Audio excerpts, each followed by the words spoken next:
please. Okay, thank you very much.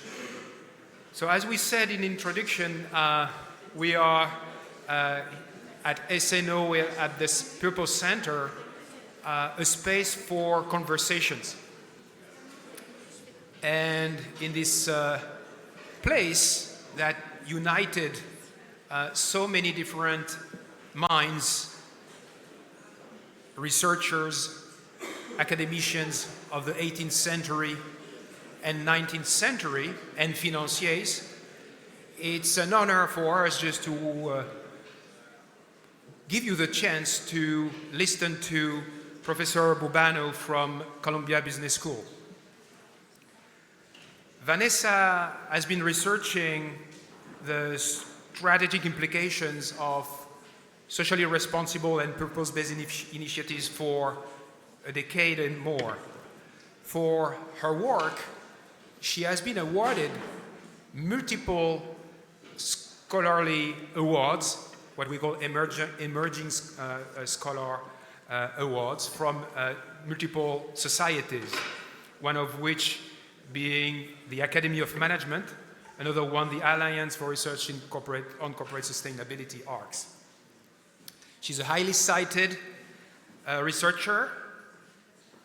She's also the Corporate Engagement Director and Executive Committee member of LEAP, which is in the US, and a National Science Foundation Science and Technology Center dedicated to improving the accuracy of climate projections needed for optimal adaptation to climate change. So it's a real honor to have you with us, Vanessa. I hope that you can see on the screen the room. So thank you so much. So we'll be starting with Vanessa's presentation of her research. So the key point here for us to listen to Vanessa is just to show that research can bring findings and evidence to practical conversations. As a board member myself of a listed company, as part of some impact committee of VC funds and president of comité de mission at a large private equity firm, I know from my own experience that in these committees and boards, we often discuss, ideas about those purposes lead to engagement of employees, or we don't know. And people come with their own anecdotes about, in this company this happened, in that company it happened. Vanessa provides exemplary work of scientific research that compares comparables, that provide lab experiments like what you have in medicine or psychology, exemplars of research that gives you the answers to these kind of questions. So the first part will be these 20 plus minutes or 20 minutes about Vanessa's research presentation, and then followed by 4 questions that I will be asking, and then the floor will be yours for the rest of the time. So without further ado, Vanessa, thank you so much for making us the honor to intervene in this event. Thanks so much, Rudy. It's really my pleasure, and I'm only sorry that I couldn't join you all in person. I'm in the midst of teaching this semester, and so I just, I'm glad that we were able to sort of schedule this, at least via Zoom virtually. So let me share my screen. Hopefully everybody can see my slides. Can you see them now, Rudy? Yes, it's working. Okay, great. So, I thought I would just start by telling you sort of a bit of a high-level motivation and sort of the reason that I got into studying and researching what I studied. So, as Rudy mentioned, I study sort of the strategic implications of companies engaging in different purpose type of activities.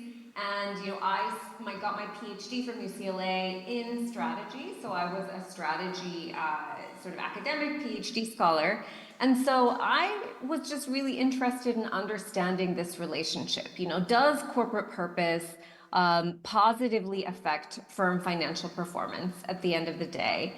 And I think when I started kind of getting into this field and into this research, based on a lot of anecdotal evidence and correlational evidence, people were generally saying like, yes, it's a positive story, corporate purpose is good for firm financial performance. But I think a closer look of the research would bring a question mark to that statement for a number of reasons. A lot of the research conducted prior was using correlational studies, so that's sort of showing a relationship between things like corporate purpose and firm financial performance, but without being able to tell a causal story, because you're not necessarily controlling for all other factors which could also be influencing both of these things. Like maybe it's just a CEO effect. Maybe CEOs who have better performing firms also happen to care about corporate performance, and that's sort of why we see this correlation, as opposed to it being the case that we can say with certainty, no, it's the corporate purpose aspect of this firm that is causing it to have better financial performance. It's also possible that, with this correlational research, you can't rule out the fact that maybe what's happening is that the direction is flowing the other way. So maybe it's the case that we see a positive relationship between corporate purpose and firm financial performance, because firms who have better financial performance tend to have more resources, tend to have more extra cash to be able to spend, and so they spend those on a host of things, including kind of corporate purpose related initiatives. And so, I was really interested in kind of trying to disentangle this actual causal effect between things like corporate purpose and firm financial performance. And so at a high level, I think there were a number of challenges with the existing research that I really wanted to address as a researcher. One was just the operationalization of corporate purpose. People would say things like really high level, like corporate purpose is good for firm financial performance. Corporate social responsibility is good for firm financial performance. But that's tricky because there's a lot of different things that could be sort of aggregated into corporate purpose. A corporate philanthropy program is different from being a carbon neutral company. Sort of there's all these different things that you might put into this bucket of corporate purpose. And the existing research had really sort of just been aggregating these at a high level. And in that process, I think we're losing a little bit of kind of the nuance and understanding of sort of what's really going on. The other is that I think there was this really important need to understand the conditions. Like, what are the conditions under which we might see a positive or a negative effect? And what are the mechanisms? Like, what's the pathway that explains either a positive or negative effect? Because if we understand the mechanisms, the underlying mechanisms, that's helpful for practitioners, for those of you sort of working in this field as well, because it'll help you identify, does this mechanism apply to my company, to my industry, to my firm? And then the other sort of just big, challenge with the prior research, as I mentioned, was causal identification. The ability to say, this corporate purpose initiative had a causal effect. It caused a positive effect on firm financial performance, or caused a negative effect on firm financial performance. And so given these challenges, my body of research has sort of tried in aggregate and in each of my individual papers to try to address these challenges. So I tend to focus in on try to be specific about the one aspect of corporate purpose that I am talking about or studying in a given paper. And in terms of trying to understand the mechanisms, I've really focused on individuals as sort of a key part of understanding how it might be the case that corporate purpose could eventually sort of impact firm financial performance. And a big bulk of my work has essentially focused on employees, trying to understand how corporate purpose, different types of corporate purpose initiatives influence employee motivation, behavior, et cetera, on the firm. And lastly, for causal identification, I think in an interesting way, I think this is probably what I am best known for as an academic in this particular space, is to have sort of brought to the field that was not doing a lot of experiments and field experiments in studying this relationship, bringing experimentation to this research. So as Rudy mentioned, this is kind of akin to A/B testing in companies where you could causally test like path A, path B, and then see the effects. It's also akin to the field of medicine where you would sort of randomly assign patients, to receive this drug or a placebo, and that allows you to sort of tell a causal effect of this particular drug. So I've sort of done something similar, but in this field of social science, where I sort of randomly assign employees to information or different kind of experiences related to corporate purpose, different types of corporate purpose, and then have observed how it affects their actual behavior, the wages that they're willing to accept, the motivation, the sort of amount of extra work they're willing to do for a firm, their likelihood of applying to a firm, and things like that. So that's kind of a high level of sort of how I've tackled this question. And I have two kind of main areas of focus. One is to look at employee behavioral responses to corporate social responsibility types of initiatives. And the other is to look at employee responses to stance taking on social political issues. And it's interesting because I think both of these kind of categories you might lump into the aggregate category of corporate purpose. But as I'm going to show you through some of my research, the effects on employees are really different between some of these more kind of social CSR related initiatives compared to this more sort of political stance taking initiatives. And that'll become clear, I think, as I walk through some of the individual papers. So I thought I would start with looking at employee behavioral responses to CSR, and I thought I would just sort of give you kind of the high level results of some of my main papers on this, published papers on this topic. So I'm going to do a kind of like one slide per paper format here, which for an academic is often very challenging. We have so many things to say about our papers, but I'm going to try to really just kind of distill it down to kind of the main idea and the main takeaway that would be of relevance to all of you. So this is a paper, this was published in Organization Science in 2016. And here the research question I was interested in asking was, how does corporate philanthropy, companies donating money to nonprofits or community organizations, affect the wages that workers are willing to accept? And the methodology that I employed for this paper was to run field experiments on essentially gig work platforms. So Elance has since become Odesk. This is essentially a platform where you can hire short-term employees to do real work for real payment. And so I sort of leveraged this as a kind of field lab, in a sense, setting to be able to hire real workers to do real work for real payment, to randomly assign to those employees whether they learned information about the corporate philanthropy program of their employing organization, and then observed their actual behavioral response. So actually looked at, did it affect essentially the wages that they were asking for this short-term job that they were being offered. And so here you can see essentially the kind of kernel density. This is the distribution of the sort of wage that they were asking for, the kind of on the context of Elance or Odesk, it's like the amount that they bid for the job. They say that this is the amount that they're willing to accept for the job. And what you can see is that the mean, the average is much lower for the employees that were told something about the corporate philanthropy program of their employer compared to the employees who were not told anything about the corporate philanthropy program of their employer. And keep in mind, everything else is constant. Everything else about the job, about the employer, et cetera, everything else is remaining equal. And so this is the only thing that's varying. Interestingly, this was actually driven by the highest performing workers. They were the ones who were most responsive to this in terms of the effects.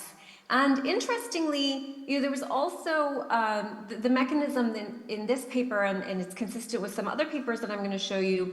It wasn't because the workers cared about the social impact. It wasn't because they said, we care about these disadvantaged children who are receiving these, benefits through this corporate philanthropy program. It wasn't like the pro-social motivation of the employees that was driving this effect. The mechanism instead was that essentially the employees were viewing the corporate philanthropy program as a signal about how they themselves would be treated by their employer. So they inferred from this program, if they're treating the community well, they're also going to treat me well. And so they inferred from this as a signal that their employer would treat them fairly and treat them well in the future. And so interestingly, the mechanism points to more of a self-centered kind of self-interested mechanism that's underlying this benefit, as opposed to it being the case that it's because this is a group of people who really cares about the social impact per se, which is the mechanism that kind of anecdotally a lot of people talk about, right? People say, oh no, well, it's just because nowadays, individuals care about social impact, so as our employees, if our employees care about social impact, we have to sort of respond to that. So this is a bit of a just shedding light on kind of a different mechanism underlying that.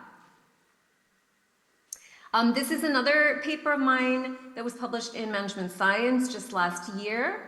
So in this paper, we were interested in understanding, can a short-term community service activity, like a volunteer program, many of your organizations may do something like this, where you bring together employees and they spend a day doing like a community service activity, whether it be like building homes for the disadvantaged or going to a food kitchen or doing something like that. But it's essentially this sort of, organizing our employees and involving them in a community service activity. Does this have benefits? So does it affect things like employee turnover, like employees leaving the company after a number of years? And for this paper, we actually collaborated with a large bank in Latin America to run a field experiment kind of within the bank. And so essentially, during the onboarding process where new employees were joining this bank, we randomly assigned these new employees to either take part in a community service activity as part of the employee onboarding process. When you onboard and you do like a series of days where you learn about the company and they tell you about like how HR works and things like that. In this particular experiment, a randomly assigned set of employees also took part in a community service activity during part of that onboarding process, whereas the other group, the quote-unquote control group that we're comparing them to, they just had another day of sort of the typical type of thing that you would do in an onboarding in an onboarding process. And then we tracked these employees at the bank for the next year. And interestingly, you can see, a year later, looking at the employees who left the bank versus stayed at the bank, you can see that those in the treatment group were much less likely to have left the bank a year later. So those that were just randomly assigned to take place in this one half day, pretty, small intervention in terms of it just being a half day program, that this had effects an entire year later in terms of retention and their likelihood of leaving the firm.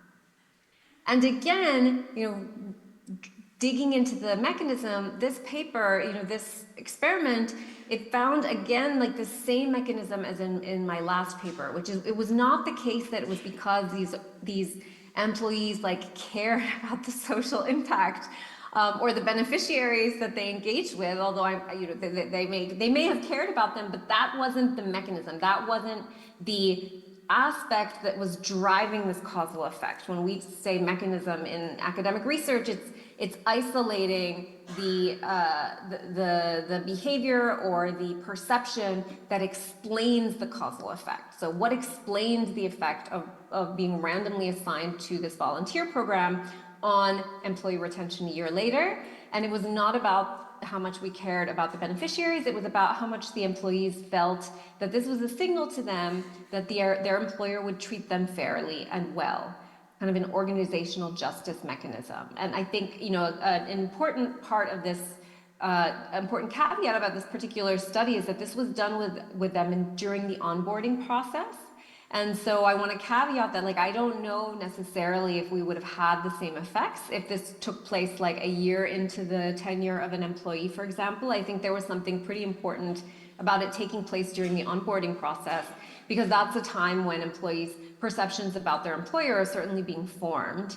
And so that, I think, given this mechanism, helps to explain sort of why we see such kind of lasting effects a whole year later.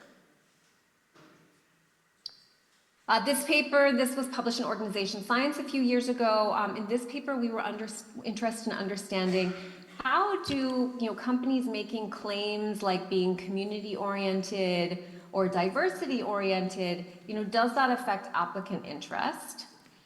And does it vary by leadership gender, essentially by the leadership that is communicating these claims, like by the leadership that is saying, like, we have community, we are a community-oriented organization and/or we are committed to diversity. And so for this study, my co-author and I conducted a field experiment on a job seeker platform. So we took a very common job seeker platform that people use all the time to look for and apply to jobs. And we randomly, essentially sort of randomly assigned to this set of job seekers the description of a hiring company, and varied whether or not they made business, just kind of typical business-oriented claims, whether they made community-oriented claims, or whether they made diversity-oriented claims.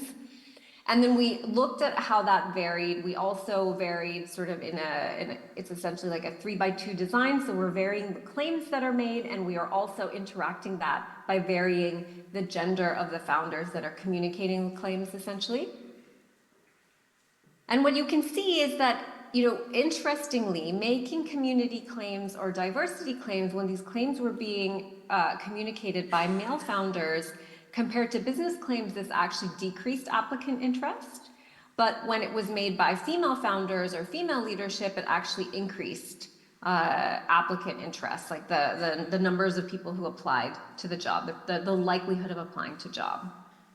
And here, the mechanism at play seems to be that job applicants, like, essentially they like gender congruence or gender consistency. And so there's some research in psychology that shows that community-oriented claims and diversity-oriented claims are perceived as quote-unquote more female-typed than male-typed, whereas male typing is more sort of agentic, so the business claims kind of fall more into that category.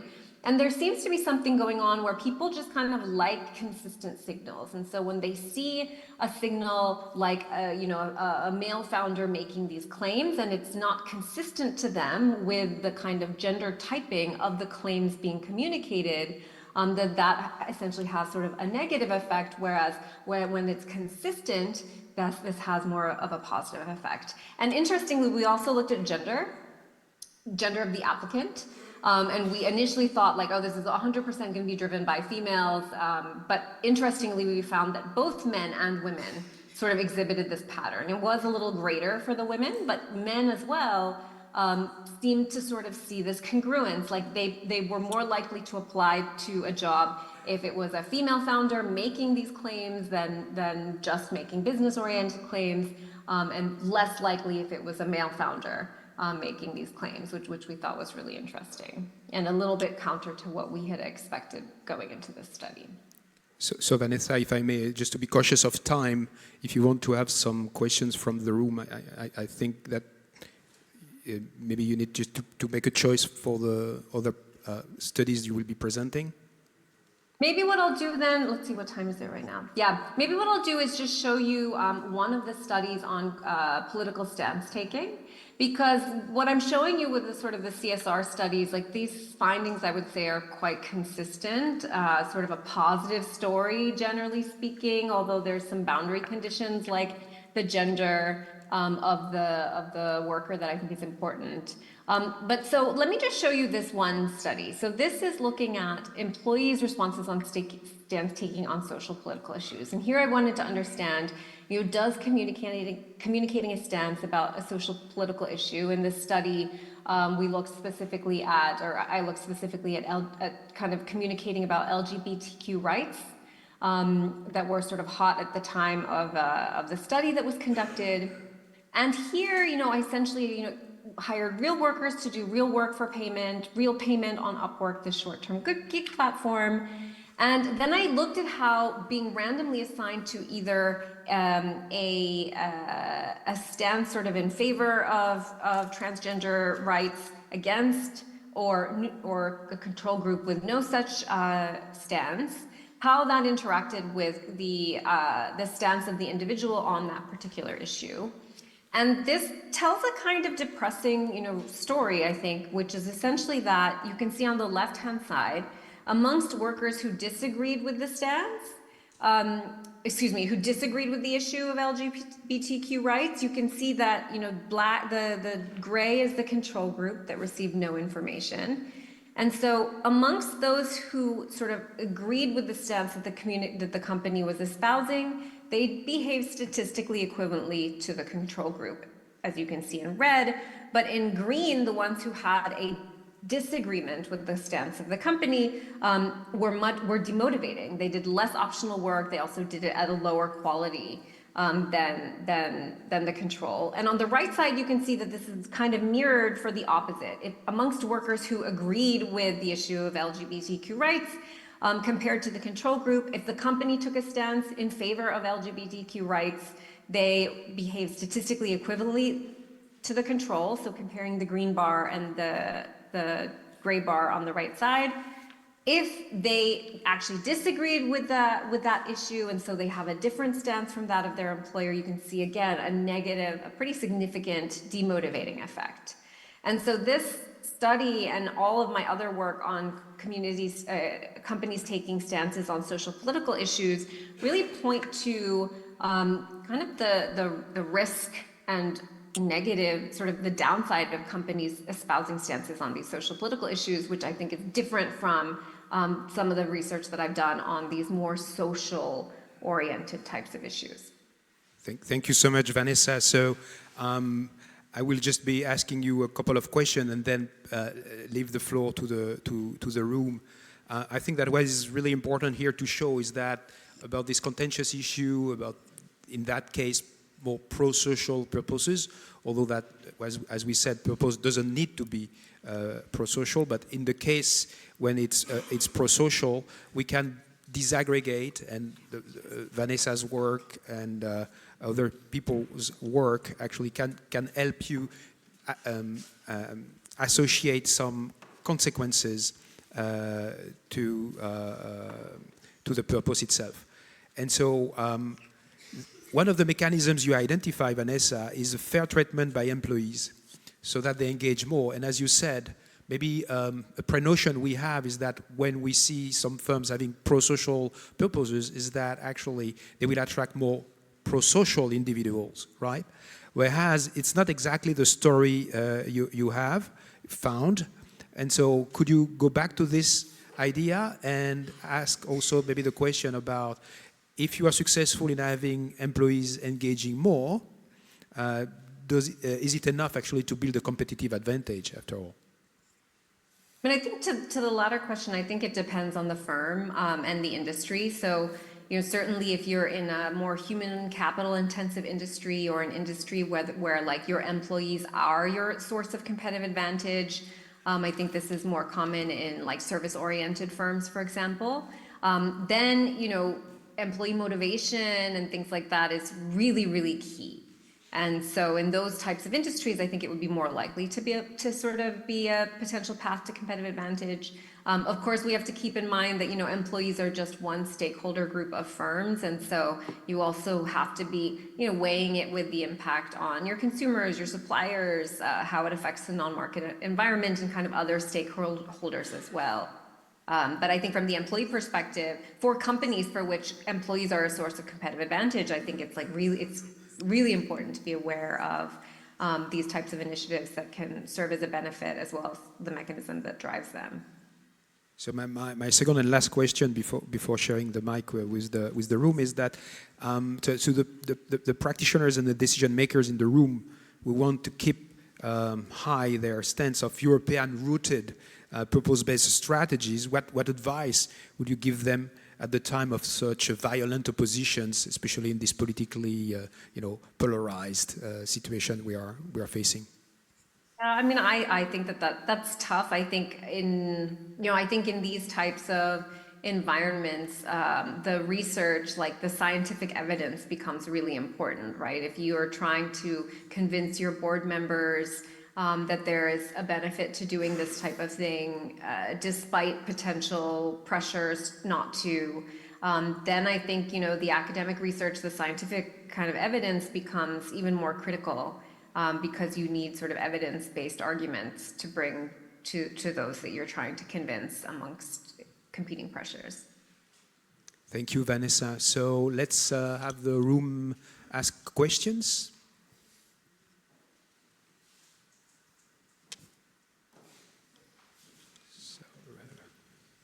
So Rupert, we'll have the first. Vanessa, thank you very much. I'm Rupert Younger from Oxford. The question I got, you study employee engagement. We hear a lot about polarization of views, and I'm wondering how your results change, or are you seeing evidence of distinctly polarized opinions emerging within employees? So the people who are in America in particular, which I believe is the main, well, Latin America as well, but you see a lot of political polarization, liberal, conservative, but other polarization too. So is that a factor now to think about in employee engagement? I think it is, and I think the reason that I make this stark contrast between my research looking at social political stance taking on employee motivation and the more quote-unquote socially oriented aspects of corporate purpose and the effect on employee motivation is because the effects are completely opposite. And it's because of this polarization, I think, that you're describing. So the issues about which employees are extremely politically polarized right now, at least in the US, are these more sort of political issues, essentially. And in that domain, my research suggests that it's really all negative for firms. There's no upside, it's all downside. You're basically going to demotivate the people who disagree with you, and those who agree with you are going to say that's nice and go on with their day, but not necessarily do much beyond that to serve as sort of a benefit or an advantage. So I think that is a really important kind of trend to keep an eye on, and some of the research I want to do in the future is focused on some of these issues that used to be in the social domain that are moving to the political domain. Things like DEI, like climate. 10 years ago, they were not as politicized, but now they're sort of falling into this political domain. And so I think there's a lot of open questions about, the kind of splitting of topics and issues from one category to the other, and how that has implications for just the realities of whether what companies are saying about these issues and doing about these issues are going to sort of be rockier and face issues versus sort of be more positively perceived.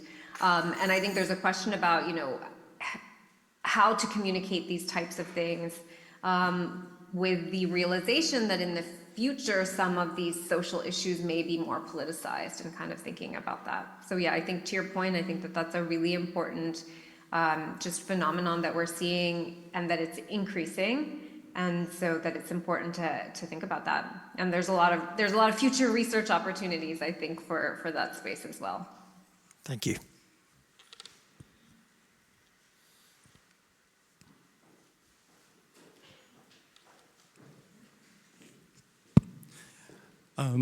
Thank you so much, Professor Burbano, and I love the work you did, Florencio. I'm a little familiar with that paper.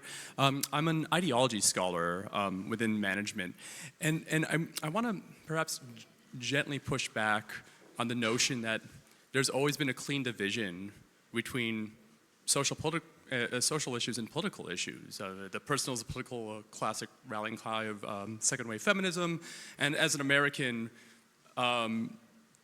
economics and race and racial ideologies go back centuries. And I'm wondering if in this discussion, whether management scholars are essentially giving businesses a pass to not stand up for their black employees, not stand up for their female employees or the LGBTQ employees because it's difficult. And whether management scholars, whether as a point of purpose or not, should say, hey, you are going to take a hit, but it might be worth it. And it might be worth it in the long-term value of the organization. Yeah. And whether we as scholars should be in this space, because as an American, we kind of have a interesting history when it comes to some of these issues and what our businesses have done around that. No, I mean, it's a certainly a tricky line to walk, I think. And I mean, I think, you know, I think it depends a little bit on the domain of the researcher. You know, like if you study, you know, in my case, I study the strategic implications of companies doing these types of things. And I think given that being sort of my focus, what I'm seeking to sort of be the expert on, I think it's really important that I call it as I see it. You know, like that management science paper that I described, finding the negative effects of companies taking stances on social political issues. When I was one of the first researchers to study this issue, and I found this negative effect, and everybody hated this paper. Like I would present at CSR conferences. Everybody hated this paper. Nobody wanted to believe this effect, and they were sort of saying like, but you're basically telling, you know, companies not to do this type of thing, and we need them to do this type of thing. And I think my reaction to that was, well, maybe someone else, another scholar, can maybe try to convince them of sort of the normative responsibility. And I think there's a lot of really interesting, you know, work in other fields that are focused on that. But as a strategy scholar, if I see that there's a negative effect on something that's important to firm performance, I kind of have to report it as I see it, I think, and sort of bring that to light. But you know, what can we do within? How do I see the way that I can sort of, kind of take these two perspectives into account? Is I think, you know, the boundary conditions, the mechanisms, like these are the ways to sort of identify, you know, maybe it's not negative for every single company. Like so far I've been finding negative average effects, but I'm sure that there's heterogeneity there. And if I can identify convincingly the companies for which there is heterogeneity, like for this type of company, it can still be beneficial, or these are the circumstances under which, you know, it's still positive, still a positive effect despite the risk. That is kind of the way that I, as a strategy scholar, I think can sort of shed light on these types of issues.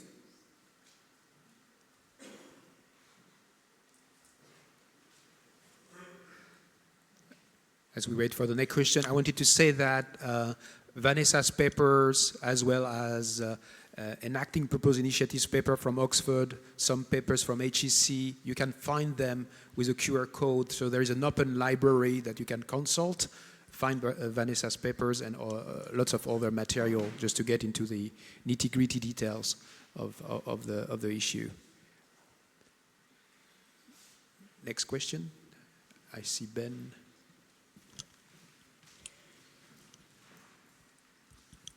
Okay, thank you for the presentation, Vanessa. Okay, so it seems like the signaling that the firm is treating the employees well is really important mechanism here.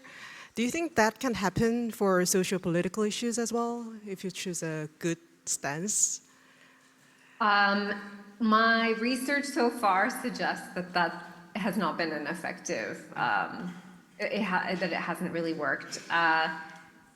Again, this is early research on this topic. There may be a set of firms for which it could be perceived as a signal that the employee would be treated well, but so far, like that's not the mechanism at play. I mean, it seems to be that what's happened is that for those who agree with the stance that the company espouses, they may like it and think that it's a signal that they'll be treated well by their employer, but that doesn't drive any positive behavioral effects. So they may think that, but does that result in a behavioral change of benefit to the firm? Like, do they actually work harder or do extra work that's unrequired? And they don't do that, but those who disagree with the stance do really sort of take it, internalize this kind of disagreement with the company's values, and they do behave pretty drastically in terms of negative motivational effects and things like that. So if I may here, maybe ask a question. So at the Purpose Center at HEC, we found that what matters the most in purpose-based leadership is the reduction of heterogeneity in terms of or the variance in the social body of the organization. So within team, if you have people that are more like more alike, that means that you reduce the heterogeneity and you could get some better effects. So would you say that a firm that, in a sense, selects in people who will be more aligned with some underlying values and motives for action will reduce the negative effect that you found and perhaps be on the positive side? Just to tell that the former guest speaker actually really mentioned this idea of alignment between the individual values, the organizational values, and the value chain values. So that's why I'm using this term. Absolutely. I mean, I think certainly to the extent that if your employees and customers, if your stakeholders are all really homogenous and share the same social political values, then you are in less of sort of a tricky spot. I think for US-based companies, the challenge though is that like most of them have supply chains all over the US, they have offices all over the US, or they're seeking to grow all over the US. And so unless you plan on just targeting, for example, again, in the case of the US, Democrat-leaning or Republican-leaning, like counties and employees and customers, it seems that especially as companies seek to grow, that can be challenging. For certain companies that really make it a part of their ethos and sort of how they stand out so Patagonia, I think, is a great example of this. I think that those are probably the exception. But I think for the run-of-the-mill company that isn't making kind of this sort of purpose or stance-taking kind of super central to their identity, or making it not something they view as the key source of their competitive advantage, but then when faced with a question from a reporter or an issue that's sort of salient in the news, feel like they have to say something or do something about it, which applies to, I'd say, like probably more companies than not. That's I think where it's just really tricky to navigate that without downside. Well, thank you so much, Vanessa. I think the time is up. I wanted really to share with you all the appreciation from the room, since you cannot feel it, but you can hear it. Thank you so much. It was a pleasure to share some of my research with you all, and I hope you enjoy the rest of the conference. Thank you so much, Vanessa. Bye-bye. So we have a new 30 minutes break, so please come back in the room really at the time, which is half past, so that we can have the Oxford Union debate start on time. So really be in the room at 5:30. And you have the 3 rooms for the researchers again. Thank you.